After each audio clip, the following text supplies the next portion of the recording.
Hello again, everyone. Welcome back. Um, Today I'm coming to you from the Speech Lab. I know that you won't get to make it in here in person, but you will come for a virtual tour. So that video will be up shortly. As soon as we get that finished, the lab will open on Tuesday after Labor Day, and so that's when you can start making those virtual consultations to come in and do the tour. And then later in the semester, you'll come in to work on some prepared debate material. So, more on that as we get closer to it. Not yet. Real briefly here, I want to take a quick look at the schedule, and we'll see that we are getting ready to start week two. Matter of fact, today's the last day of week one. I'm recording this on September 3rd, so it's the Thursday. And tonight, your intro speech and Gear Grinders assignment, which are one and the same. Uh, that link to that video is due no later than midnight. Then next week, a note here, you don't have anything physically due. So it's a nice little break. It's a short week. So what you need to do for this coming week, week two, is to watch the videos, which will be this one. There may be one other. We may get all of it in here. And then, go through the course pack and look over the notes. As always, if you have any questions or anything about whatever is covered here, whatever's in the course pack, let me know as soon as possible. I can clear it up for you and clear it up for everyone else, if that seems to be the way that we need to approach things. So for today, I want to talk to you about describing and defining debates, types of debates, and stock issues. So let's flip it over here and go full screen on our course pack. So describing or defining and describing starts on page 4. And there we are. So what is a debate? There's a lot of answers to that. Some people think of debates as very formal and that they're structured. Other people think that a debate can be any disagreement. It's tough to really put a hard definition on debate. It's sort of like the words quiz, test, and exam. Think about those three words. They all mean roughly the same thing, right? Some sort of um, uh, understanding of your knowledge on a particular topic. They want to assess your knowledge. But when we think of those three words, we probably think quizzes are the shortest and easiest, tests are in the middle, and exams are the longest and hardest, require the most studying, that kind of thing. And that's probably accurate for most cases. However, it's not what everyone understands it to be. So debate is in a very similar boat. So when you think about a debate, it can range on at least three levels. And so I've got those here: a discussion, an argument, or a verbal fight. So a discussion could simply be you and your friends, maybe having some drinks, talking about who's the greatest whatever of all time. Basketball player. Is it LeBron? Is it Jordan? Maybe it's somebody else.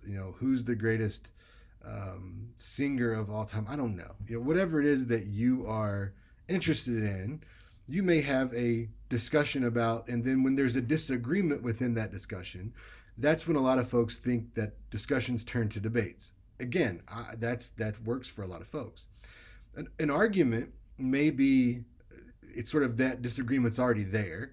So that's where the conversation begins. So that's a little more of a clear cut debate, you might think of it. So, what I don't want you to do is think of an argument in terms of only like a fight, a verbal fight, because that's the next level. That's not where we are with an argument.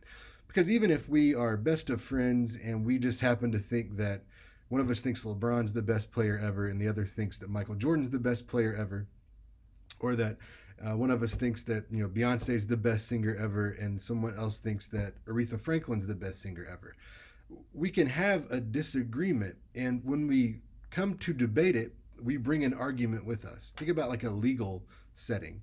The attorneys will argue in favor of their client, and again, it doesn't mean a fight. It's just presenting a position in a very hopefully persuasive way. So that's your idea of an argument. But then a little more in depth here, the verbal fight. That's when things get nasty sometimes. If you have ever watched anything on, sort of parliament systems of government, maybe not so much in Europe, but especially in some Asian countries, these things get out of hand quick. Like I don't know if you've seen this. Here, that's the wonders of technology, I suppose. Let's uh, let's go find one really quick here. Let's do YouTube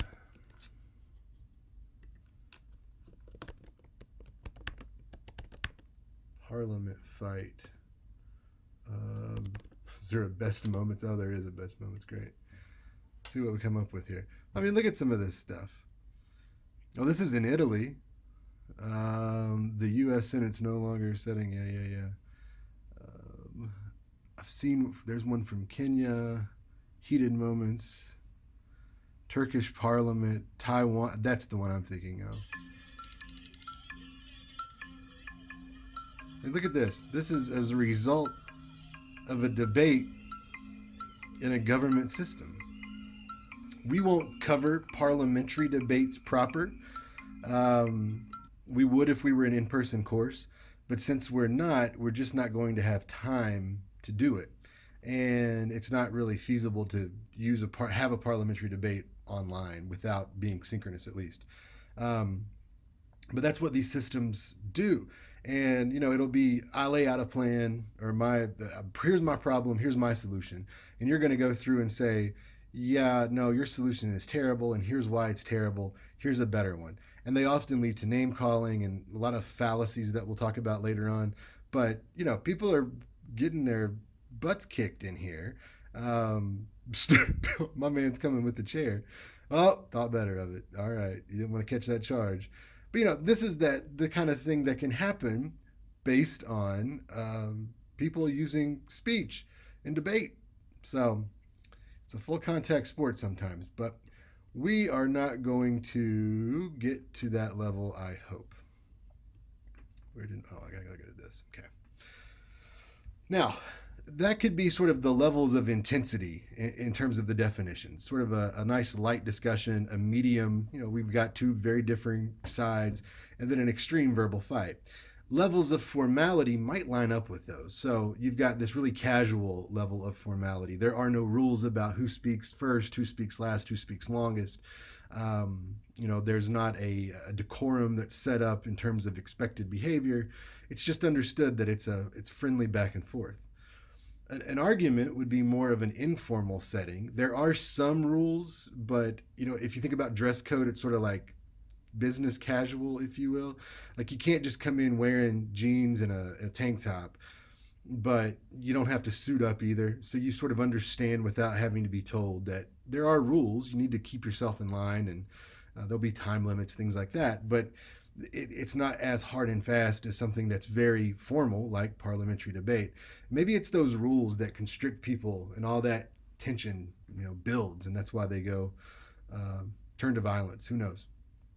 But for us in these two, we want to be in the middle of both. So we're going to have arguments, very professional arguments, business casual arguments, in a rather informal setting. And we'll talk more about how that will look later, but I think we're going to be fine. Now, the way that these debates will work, in many debates work, is that there is a resolution. Some people call it a proposal, a position, but I like the term resolution. So I will give you a resolution. Maybe it's something like um, Grand Valley should cancel all in person classes for fall 2020. Okay, that's my resolution. The affirmative side, as you see there, agrees with that proposal or resolution, and they want to really firm up the argument that we should cancel it. So they'll talk about things like the risk of COVID, the spreading when people go back home. They might talk about the not being able to pay attention when you're in a classroom because you're wondering if anyone else is sick, these sorts of things. Then the negative side will disagree with the proposal. So it could be the obvious where they say things like, no, we should not cancel all in person classes. we should keep the status quo or the way things are, right? So we're going to keep a few in-person classes. I think it's like 15% are in person right now for fall. So they may go just very clear and argue that. They could go a completely different route and say things like, we're not for your plan of canceling all the in-person classes. We're in favor of canceling all classes, period, at Grand Valley this semester for fall 2020. Again, that's a different argument, but that's what they can do as the negative side, or the person on the negative side. So they have a lot more flexibility in terms of how they want to get creative to take on that affirmative argument. The affirmative team needs to stick with the resolution as closely as possible. Now, if I left out some information that might be useful or some details, so I said we should cancel all in person 2020 courses, they could say, yes, we should do that, and we should commit to making sure that we're back on our regular schedule in winter semester through increased testing and awareness, or whatever they want to say, right? So that's the difference between an affirmative and a negative side. The affirmative is for the resolution. The negative is not just against the resolution, but they're going to probably offer a counter argument, which we'll get into a lot more detail on that soon. But it's going to either be the opposite of the affirmative side, sort of the status quo, let's keep things the same, or let's do it in this completely different way. Okay. Next up, you see judges and standards. And for us, with an argument that's informal, the judging will be pretty much the same, right? It's going to be somewhat informal. We will have winners because, it's always fun, in my opinion. But judges vary in number depending on the type of debate or the particular setting. We'll have, for some of these, just one, it'll be me. For others, we'll have you all vote because I might be involved, especially for the correspondence debates. So we'll play around with that one and see how that goes. But there's no right or wrong way to structure your judges as long as it's fair. It's seen as fair. Now, types of judging standards. What we're going to use is what you see there, type 1, common person standard. What that means, and this I think is useful for you, this is important. You cannot reference and then cite any sources for your debates. Okay, I don't even want you to go and look up some stuff and then bring it to us and just not cite something. That's plagiarism. So don't do that either. I don't want you to make any arguments that would be outside of what the common person would know. Now, you may understand right off the bat that that's the common knowledge is going to vary from person to person, and I get that. That's where the judge comes in. It's not like it's going to ruin your grade or anything if you know more than your opponent. That's not the argument here. The argument is be reasonable. So let's say that you have military background and you want to talk about something related to the military, or you are a returning student. You've already got a degree in, I don't know, nursing. And so you've been a nurse for 10 years and you're coming back to school. Well, you have a lot of knowledge that wouldn't be common here. It would be considered maybe privileged information because you were in a position to get it. But can you phrase it in a way that would make it common? So I guess what I'm arguing here is I wouldn't, in a debate about communication, my area of expertise is strategic interpersonal communication. Accommodation theory is my bread and butter. So if I wanted to talk about downward convergence and upward convergence, that would be a red flag, right? I mean, that's going to make people think, wait, no, that's privileged information. But if I just gave you the definitions, because what those mean are, downward convergence is when you want to sound more like someone who has a lower social status than you speak more like them. And upward convergence is when you want to sound more like someone with a higher social status than you want to try to speak more like them. So if I just said it's common sense that when we're around people who have a higher status than us, maybe it's a boss, a professor at school, a parent, clergy, whoever you see as high status, we might be more formal with our language because we want them to like us. Doesn't that make sense? And the room will agree, and it's fine. And I didn't need to say it's upward convergence, but that's the technical term for it. So you can use things that you know, but phrase them in a way that doesn't make the other side think, oh, no, no, no, that's privileged information. Can't do that. Can't do that. That's when the problem may happen. Okay. There are expert debates where you're going to cite sources and it's almost like whoever has the most sources wins. We're going to actually get to that just next. And we're not going to do that. That turns into an according to debate is what I call it. And that's where students or debaters nonstop, according to, and they don't make their own argument. They just list off like a fact sheet. And that's not helping you learn to make arguments in the world that you'll be in. I mean, you're not going out to be professional debaters. You're going out to be professional anything else's. And in those settings, it's where you're really going to want to be able to make arguments in ways that people will understand, even though you're making it in a very structured way that you hopefully will learn in this class. They're going to not think you're trying too hard. They're just going to think, wow, that's easy to follow. That makes sense. So we're not going to do expert debates. Now, when you think back about judges here and how do you determine who wins, there are three big standards. The first one is preponderance of evidence. That's who has the most facts.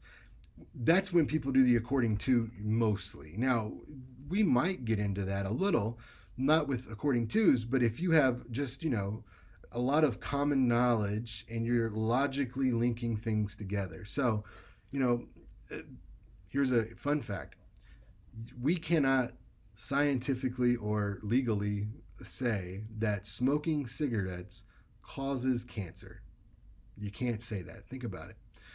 There aren't enough studies that say smoking cigarettes cause cancer. Now, do we all know that it causes cancer? Absolutely, it does. It causes cancer.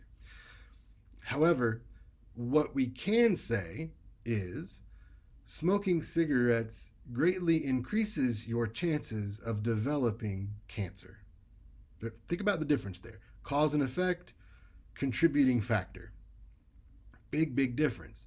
So, if you wanted to make that logical case, you might say things like, this is all common knowledge, cigarette smoke contains carcinogens. We can all agree with that, common knowledge. The more carcinogens you put into your body, the more likely you are to develop cancer. We all can agree with that. The longer you smoke, the more carcinogens you have. Yes. So people who are lifelong smokers are likely to develop a cancer from smoking, right? But you can't say it's a cause. So you could lay out your evidence. The person on the other side saying, no, that it doesn't cause cancer. Well, yeah, we just made the case. We laid out four common but factual points. So preponderance of evidence says I win that debate. Well, no, it doesn't. Well, what's your argument that it doesn't? Well, because we can't legally say that. Carl said so. Yeah, but what's your logic, right? So you've lost that debate if you're on the negative there. On balance is the way we'll do most of this. That is usually for a value debate. That's whoever has the best argument wins. So, if you said, I've got a Diet Coke here. I'm a Diet Coke and Cherry Coke Zero fan. Cherry Coke Zero is my juice. But now you can't really find it because of COVID and shortages of probably cancer-causing saccharin. Who knows? But if I said, okay, resolved, here's the resolution. Diet Coke is better than Diet Pepsi. It depends on your opinion. There isn't a hard, fast, logical way to make that argument in favor of Diet Coke or Diet Pepsi. So, on balance, allows people to say, here is my opinion on it and why I have this opinion. And if we have both those laid out on either side, we as an audience or a judge or whoever can decide who had the best arguments, what made more sense. And that's better. Is it Diet Coke or is it Diet Pepsi? To me, it's Diet Coke all day long, but it's going to be different for everyone. Last but not least, absolutely not least, because we'll use this one at the end of the semester for policy debates, is a cost-benefit analysis. Now, what we'll see is that you, on the affirmative side, will lay out your plan. And so if we should shut down all the in-person classes, we'll go back to that example. It's not enough to say we should do it.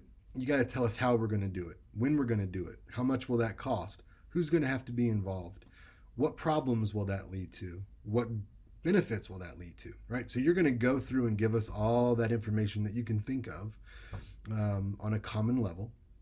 And then the person on the negative side will say things like, no, we should not. If they say we stick with the status quo, their job's a little easier because they don't have to go through a big process. We just leave it alone. Why should we leave it alone? Because that way we don't have to create more costs. Therefore, the big benefit is we don't have to face change. Sometimes that works, right? So when you're thinking of a cost and benefit analysis, that's always going to work for a policy debate, and a lot more on that later. But for now, just realize that no matter what your plan is, what side you're on, every plan, every one of them has costs. There are downsides to every plan that's out there, even if it's like, okay, well, everybody's going to quit smoking. We'll go back to that. You're all going to quit smoking and think about all these benefits. You're going to live longer. You're going to feel better. You're not going to stink. You're going to save money. You're lower your chances of cancer. These sorts of things, right? What's the drawbacks? There are none. You're making your life better. Oh no, as a former smoker, I'll tell you, you go through withdrawal. You are angry. You have sort of these mood swings that happen. It's a tough process to get off of any addictive substance, and so nicotine is right up there with heroin actually. So there are some drawbacks. Maybe you don't get that 5-minute break every couple hours at work anymore, or whatever. So make sure that you're listing your costs of your plan. If you don't, it seems sort of manipulative, like you're hiding something, and audiences and judges don't tend to like that. All right, so with making decisions, who wins, who loses? Is it a draw? There can be a draw. That does happen, but usually there'll be a winner or a loser. And I've sort of just told you how we get to that. For us and decorum, we're going to keep it classy. This will be a good exercise for some people anyway, in self-control and in really learning to express yourself in a stern but dignified way.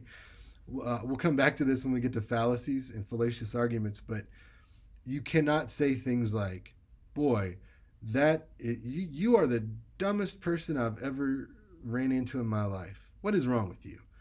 But you can say, now, I know that you're an intelligent person, but the plan that you just gave seems like it would have come from someone that's terribly dumb.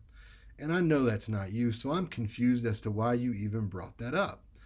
So do you see what I'm saying? You gave him a compliment. I know you're a very smart person, but your plan, I'm attacking not you, but your plan, sounds like it's from someone who has no idea what the hell they're doing. I'm confused because I know you're better than that. Again, complimenting and putting them down at the same time. More on that as we go. But we want to make sure that we're not getting into any choppy territory, hurting people's feelings. Not just because it's a class, people get their feelings hurt. That's okay. It's going to happen. But that doesn't help you as a debater look impressive to an audience or a judge. You may think it's sort of like dominant, right? Like, oh, I am going to give them, just smack the shit out of them. I got this. I'm running this place. And in some debate competitions, that might work, but not for most. Not for most. You want to graciously win. All right, so those are descriptions and definitions of debate. Again, we're going to use an argument in a rather informal setting. We'll have affirmative and negative sides in terms of the resolution that you're given. Judging will vary depending on which debate we're doing, and we're going to keep it classy. Now, there are chapter 4, 3 core debate types. All right, so they're fact, value, and policy. And if you go back up here, you'll see that standards, fact, value, policy, they sort of line up with these types of debates. It's the normal standard. So for a fact debate, preponderance of evidence is the norm. A fact debate is when you debate the factual merit of any claim, right? So did this thing happen or did it not? Who won the war? Who won the debate? So you could debate about the winner of a debate, right? Who or what caused the effect to happen? That's the cigarette speech. So we're not going to do one of these officially, but it's important to know what it is, because this is arguably why our country is in such a strange place. No, not because I know COVID and all this stuff, but when we think about how divided we are as a nation, we can look at the exact same incident, the exact same thing that happened, and see it live, whatever it is. And people walk away on completely different sides with completely different interpretations. I mean, again, not to get political too much, but you'll see the Donald Trump both sides, right? Oh, there were good people on both sides. Okay, some people saw that and said, fact, Donald Trump said that there were good Nazis. Some people looked at it and said, fact, Donald Trump said that the people that were there that weren't Nazis but were supporting the Nazis were good people. It's one of those things where we're going to have different takeaways from the same thing. And that's why it's important to think about a fact debate. So, with the example B there, who won the war? Like, World War II, it's very clear who won that war, right? The Allies defeated the Axis powers. That's why we no longer have, Nazi-led countries, more or less.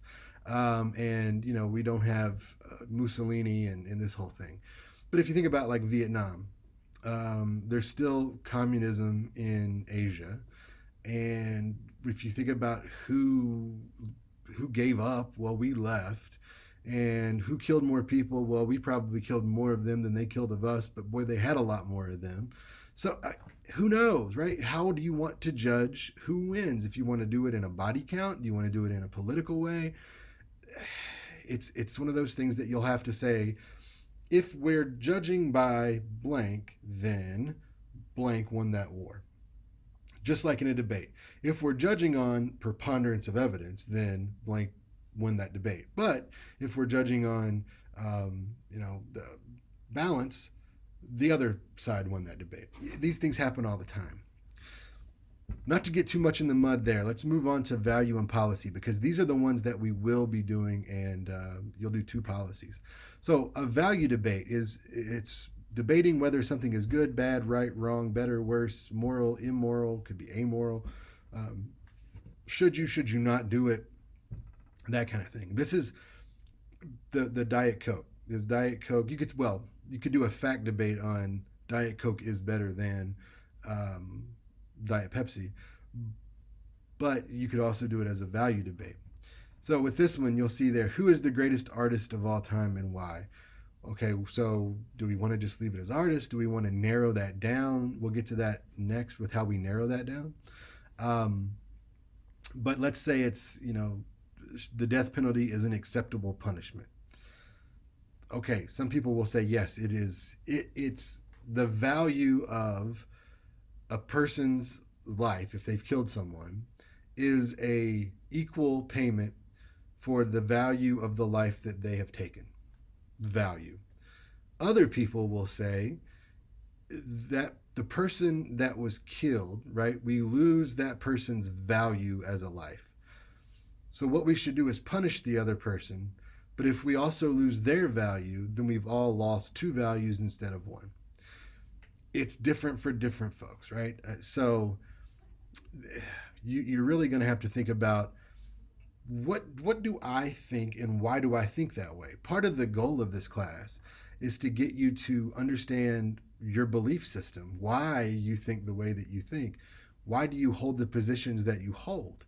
And one thing I would ask of everyone, including myself, is when we come to these debates, if we are debating something, rather current and important, be open-minded. I don't want you to come up and say things like, yeah, you're right. I'm not going to debate you because you're right. That's not what I'm asking you to do. But I want you to keep in mind that this is how you can debate yourself on these issues. So the next one, why should you vote Republican or Democrat? Whatever that is to you. I mean, some people will argue we should vote third party. I don't like Joe. I don't like Donald. I've heard tons of people talk about this and why, they're the same person, just with one wears blue, one wears red. It's like the Bloods and the Crips. Blah, blah, blah. Yeah, okay, so I disagree with that argument and we could debate that. But other people will say, I'm going to vote for this third party candidate versus one of the other two. And to me, that's a wasted vote because your third party candidate is not going to win. Not going to win. The response would be, yeah, but if we vote for third party candidates and more people do this, that's the only way they will win, is if we continue to do it. You're right. Absolutely right. Counter argument: they're not going to win this time. And if you're voting for a third party candidate, it's likely that you are more like one of the other two main candidates. And if you don't vote for that candidate you're more like, then you are really voting against your own interests and making the country less the way that you want it to be. Right. So we can keep going back and forth. And, what should you vote, Republican or Democrat? Okay. Well, we can even take Donald Trump out of the picture.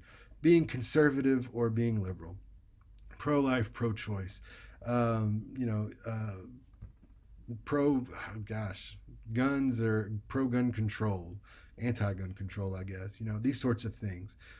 Do we want to judge it on one single value like abortion or guns or LGBTQ or what? Police reform? Or do we want to look at it as a broader spectrum? And again, people do it both ways, but in a debate, you'll decide that. And we'll see that as we go. So don't get too bogged down in this. And I know it's not super clear right now, but the key element here is that in a value debate, you're not going to be able to do a hard proof that something is the right or wrong way to do something, but you're going to make the argument that it's better or worse to do something one way or another. Last but certainly not least, because again, there's two of these, this is a policy debate, a debate about the best plan of action to solve a problem. So if I say as a resolution, the state of Michigan, let's say, should legalize marijuana. Well, good news, they did. So that one you probably wouldn't come up again in this class, but for the way that we would argue that, it still holds true. We would say things like, well, we compare it to alcohol. We would talk about um, scientific studies about the effects of marijuana. Other people would throw out, well, what about driving while you're high? What about kids? Getting a hold of it. It's the same debate, right? Back and forth. The death penalty. Oh, sorry, I'm looking at the wrong one. The United States should ban all guns. Maybe. There's room to play with that resolution a little bit, and I'll show you that next. But how do you feel about that one? I mean, if we're going to do it, it's not so much is it the right or wrong thing to do. With a policy debate, it's more about how you will do it for the affirmative side, and the negative would probably go with that plan doesn't work. So let's say the affirmative side for banning all guns would say things like, okay, step one, we're going to pass a law that says we're not having guns anymore. We're repealing the Second Amendment. So a second point would be that you are going to put up a buyback system so that people can come and turn their guns in and get double their value, so they're more likely to come and get, I don't know, $1,000 for a $500 gun, and that's going to get rid of a lot of the guns. Third, it's not going to get rid of all the guns, so you're going to then have to go door to door for people who are suspected of having guns and confiscate those guns. Okay, that's your plan. Fine. Now I'm on the negative side. Okay, you want to pass a law that's, taking away the Second Amendment. That's possible. We've done that before in American history. We alter our Constitution. Okay, fine. Now, the first part of your solution was to do a buyback program. Where's that money going to come from? What are you going to do with these guns once you buy them back? How are you going to make sure they don't end up back in the street? What do you think about insurrection? If the government becomes tyrannical, what will we do? That's the first question. The second part is that you were going to go door to door and collect guns from people who are suspected. How are you going to determine who's suspected of having a gun? What's going to be that criteria? You didn't address that. Who are you going to have go door to door? Police officers? Because, yeah, that seems logical, but you got to think, if people are holding onto their guns that strongly, they're probably going to get violent when you come to take those guns. Do you really want to have one of our police officers knock on that door? Do you want to go knock on that door? I don't want to knock on that door. You see where I'm going with this. So you attack the policy, you attack the plan. Again, a lot more on all of that later, but for now, no, there's fact. Did something happen or didn't happen? Was there a particular cause for a particular effect? Value debates, something's better, worse, right, wrong. And then a policy debate. what's the best plan moving forward on a particular issue. Okay. Um, yeah, last thing for today. Chapter 5 is stock issues of debate. So, every style of debate has its own stock issues. And stock issues are questions that the audience will always, always, always have about your debate, about your position, about what you're telling them. And so instead of waiting for either the someone to ask you about this stuff or for the other side to call you out for not including it, make sure that you include each stock issue for each type of debate. So, for a fact debate, you're going to do definitions, and you'll see that you also do that for value. So, define terms and ideas that relate directly to the debate. So, if we go back up here and look at the United States will ban all guns, this is where it gets fun to me. The person on the affirmative side can say things like, I interpreted that to mean the United States will ban all semi automatic guns. Okay. So that means we could still have things like revolvers, lever action rifles, hunting rifles, pump shotguns, that kind of stuff. So we're going to ban all semi automatic guns from our country. Threshold, set boundaries of what will and what will not be debated. I'm not going to debate you on single shot, not semi automatic, but I guess single action would be the word, non semi automatic weapons. You know, you're going to talk about other guns. I don't want to talk about guns. I don't want to talk about rocket launchers and hand grenades. I want to talk about semi automatic guns, the one where you just keep pulling the trigger and it just keeps shooting because it automatically reloads itself. That's what I want to talk about. For this one, application, proof of your fact position. That would be where you, again, in a fact debate, would say, here's this common logic that links these things together, just like with smoking and cigarettes, right? We went through the whole cigarettes contain carcinogens, carcinogens cause cancer. The more carcinogens you have in your body, the more likely you are to get cancer. And the longer you smoke, that means the more carcinogens, so the more likely you are to get cancer, right? You have done that. You've done the application. If we go back here to value debate, we've defined our terms with the guns. The field stock issue is state the field of study in which you're situating the debate. So this could be like a legal field. Think about it. This makes a lot of sense if you'll stay with me on this. You could say, I want to make this legal argument because people don't need these guns. Law enforcement uses these weapons, and we don't need to outgun our police if we're in a bad situation. I know, barring all the stuff with the police right now, trust me. But if there's a bank robbery, we don't want the bank robbers to have better weapons than our police. Okay, so we're going to do it from a legal point of view. Another way to do it would be a scientific point of view.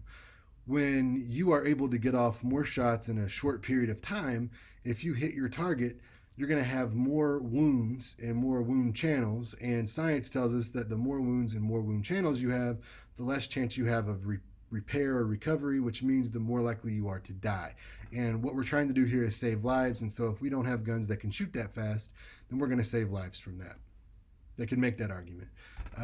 They could do it from what else could they could do it from a political argument. But you see where I'm going with this, that you need to tell the audience and your competition what field you're going to focus on. Then you've got application or the proof of your value position. Again, it just would make sense that more holes mean more likely to die. It would make sense that you don't want the police to be outgunned in emergency situations. That stuff makes sense. Then, this is a good one, the hierarchy, so important. Establishment of what matters most and why. Folks, listen, this is America. This is America right here. Hierarchies, establishment of what issues matter most and why. To finish our example, it would be what matters most, your constitutional rights and your right to bear arms, or saving lives. That would be how it would apply, to the gun argument. Think about the COVID thing we're going through right now, though. and reopening. There was all kinds of controversy about reopening, and the idea was, according to at least some sources, I think Dr. Fauci, when we reopened, that if we waited another month to reopen, we would have saved about 30,000 lives. If we would have shut down about 2 weeks sooner, we would have saved about 30,000 lives. Let's assume those things are true. We could have a fact debate on that. But for the sake of argument, let's say those things are true. Well, then we didn't shut down early. We could say that it was because we didn't know the severity of the issue. Okay, let's go with that. But we opened up when we knew this is a deadly virus and it's going to cost us 30,000 additional American lives that don't have to die, but we need to open it up. Why? Because of the economy, right? We need to get money flowing again. So then we decided, what matters more, human life or the economy? We picked the economy. Now, wait for it. Other people will jump in and be like, no, no, no, hold on. Just not that simple.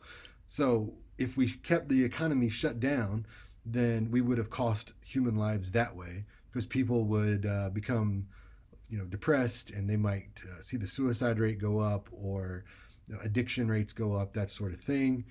And then that would have cost at least 30,000 lives as well. Then we have to jump back to fact debate. Would it? How can you prove that? What's your logic on that? So you see how these debate types play on each other. So we might do sort of a policy. What should we do? We should open up. We should stay closed. Well, we got to depend on what we value most: human lives or the economy. Well, it's not that simple. The economy and lives go together. How so? Fact debate. Connect those two dots for me. Fact, or the economy impacts human life, like death rate. Connect it, right? So you see how these go back and forth. While we will try to be as clean as we can in terms of, this is a value debate, this is a policy debate, it's not always that nice and neat. There's sometimes many debates within bigger debates. And again, I don't want you to get overwhelmed on the second week of class here, but think about this, like going back to the original example from the very opening of this video, when it's you and your friends and you're talking about who's the best basketball player of all time. Is it LeBron or is it Michael? Okay, well, I don't know. Let's think about how we're going to decide that. If it's a fact issue, what's our definition or our threshold here?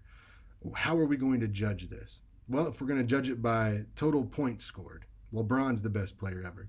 If we're going by number of championships between the two, Jordan's the best player ever. If we're going by money earned, I don't know who made the most money. You'd have to adjust Jordan for inflation, and that person would be the winner. Do you count after basketball, like the Jordan line? Maybe you do in Gatorade. For my God, Gatorade, he made jillions off Gatorade. But how can you make that fair assessment when LeBron's still playing and it's they're not the same age? You got to decide all these smaller things, and then what matters most and why. Why do those championships outweigh the number of points, or the ability to bring a team like the Cavs to win a championship? So if that doesn't make any sense to you, you're not a sports fan. It's the same idea with Beyonce or Aretha Franklin. Well, who's had the most hits? Well, Aretha. Well, but yeah, but she's her career's over. She has passed, right? So she had more time to make hits. Yeah, but who made more money? Well, Beyonce. You have to adjust for inflation, but I'm still positive Beyonce's made more money. Okay, well, who's got more albums that hit number one? Who's got the? I don't know, right? You gotta decide what you want to sort of put your flag on. What do you want to take and say, this is the reason I'm right? This is my evidence. This is what I'm judging this by. Then the other person does the same thing, and the judge or the audience determines who they agree with. All right. So, big review, real quick. We talked about we are going to use arguments that are somewhat informal. We will have rules, but not a parliamentary debate style, and we're not going to get into fights. There is an affirmative side that agrees with a resolution and a negative side that disagrees with it and can completely present a different plan or the status quo. Judging will vary based on the debates. Hopefully, we'll have a winner. We're going to keep it classy. There are fact debates, which decide did something happen or not, who won something. Value debates, which decide what's good, bad, better, worse, moral, immoral. And policy debates. What should we do to solve a problem? With that one, also, I just want to quickly mention you have to prove that there is a problem first. So, if we wanted to do the whole, we should shut down all in person classes. Why? What's the problem? Well, the problem is that it's too risky to go to school. Well, yeah, but our infection rate is whatever it might be. So maybe it's not a problem. I disagree, but that could work for some arguments.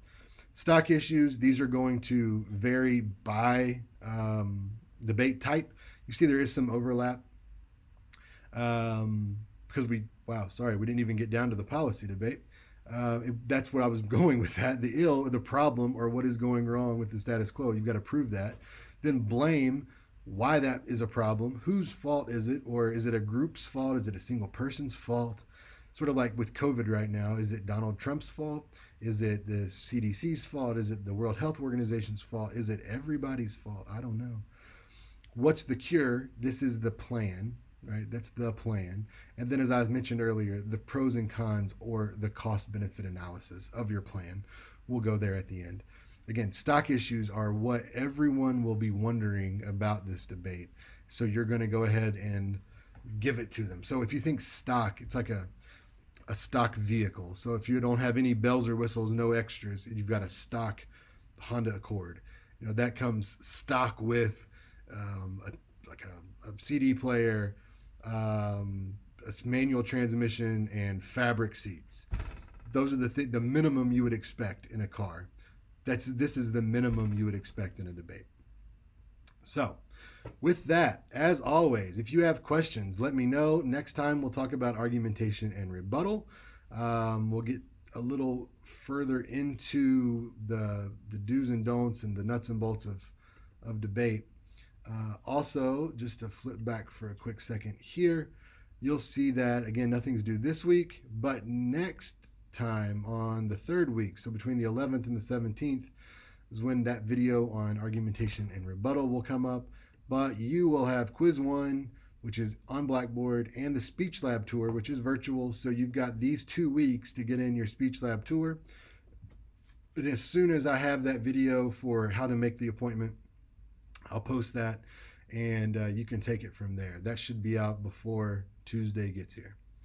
All right, again, as always, if you have questions, let me know. Otherwise, thanks for sticking with the video, and I will see you next time. See you later.